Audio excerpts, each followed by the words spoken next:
What are the best speakers for tube-based systems? I would say this: speakers for tube-based systems, you need to get a speaker that's relatively efficient. You cannot embark on buying something that's 88 and below as far as efficiency. You can't. You cannot embark on buying a speaker that's 88 dB efficient. It will kill tube gear. It's too difficult it's too hard of a load. Okay. Now, I'm not going to say that some tube gear cannot handle difficult loads. Okay. I am not going to say that all tube gear is like that, because that's not the case. But for the most part, okay, on average, it's always going to be better to use efficient speakers. 90 plus would be preferable. 90 plus dBs efficiency. As far as efficiency would be preferable. That's what I meant. Speakers, for example, tubes, you can see them with avant-garde speakers. You can see that with even like the typical Wilsons that are smaller, like the Sashas, the Sabrinas, speakers that are a little more efficient, like that. You can see that with Focal, believe it or not. Except the Maestro, that's a difficult load, but I think the Focal Scala is okay. Sopras are okay. You can use that with tube gear. It should not be a bad match.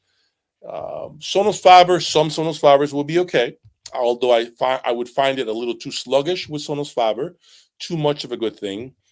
Let me think about this. Yeah, it's just, again, it all boils down to speaker efficiency. Be mindful of the speaker efficiency if you are running tube gear. It will matter if you put difficult loads. Your tube gear will have a tough time controlling the bass and making your speakers open up. Okay, could I share what brought me into the hi-fi audio and what was my very first system that you own? My very first system was a Polk Audio LS7 bookshelf speaker, I think it was, or LS5, I forgot. Onkyo receiver, monster cables, copper cables, and and I think I used to stream. No, and a laptop for music server. Yeah, and a laptop with an actual mini stereo plug connected into the back of the laptop to go out with RCA's into the back of the Onkyo stereo. That's what I used to use as my early beginnings. Then, of course, I upgraded to Rotel amplifiers, then NAD, 7 channel amplifier, started doing some messing around with home theater, and then fell in love with um, 2 channel. Now, I'm going to give you an interesting story. Do you want to know what my very first audiophile grade speaker was? When or where was it that I started to really get deep into this hobby when it comes to speakers? Well, that speaker was the Martin Logan Montes. I'll give you a brief story. Hopefully, you guys find it entertaining. I remember looking around at these speakers that were $10,000. I went to Magnolia Home Theater, which is part of Best Buy at that point in time. It was part of Best Buy. I went there. I listened to them. I loved them, but I knew they were $10,000. And I remember at that point in time, I had just enough money to buy the speakers and money to pay for rent at the end of the month. I was working a job. And I remember not telling my girlfriend at the time, who is my wife today, I remember telling her, hey, I'm going to go look at these speakers and buy them.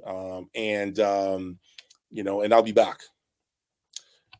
And I don't know what got into me.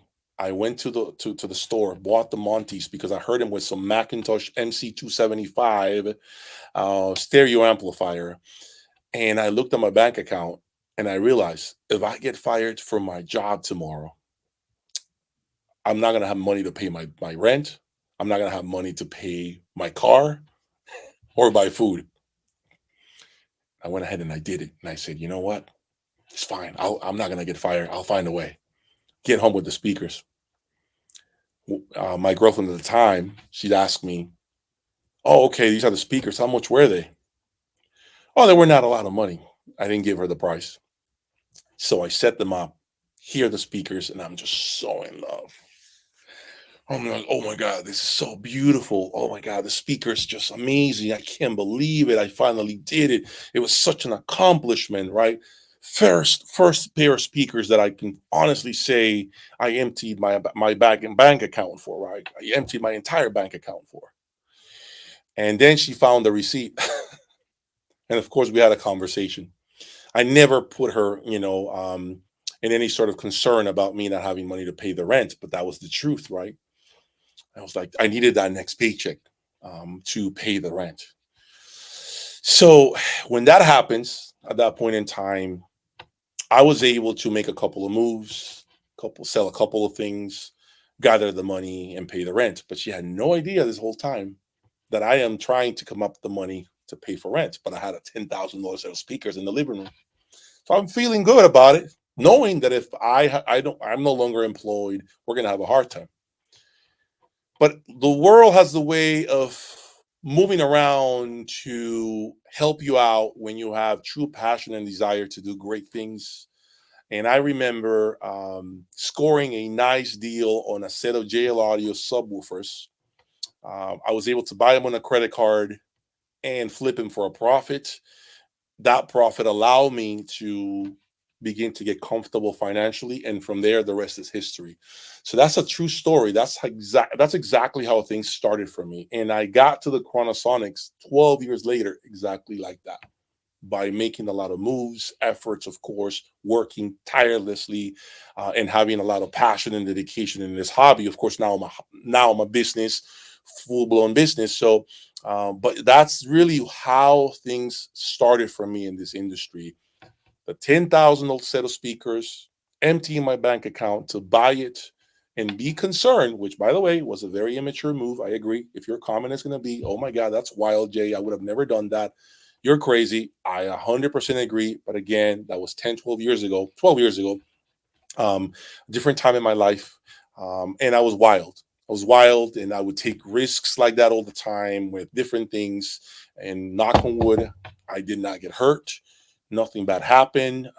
But that's the truth. Now you know. Now you know how you get here.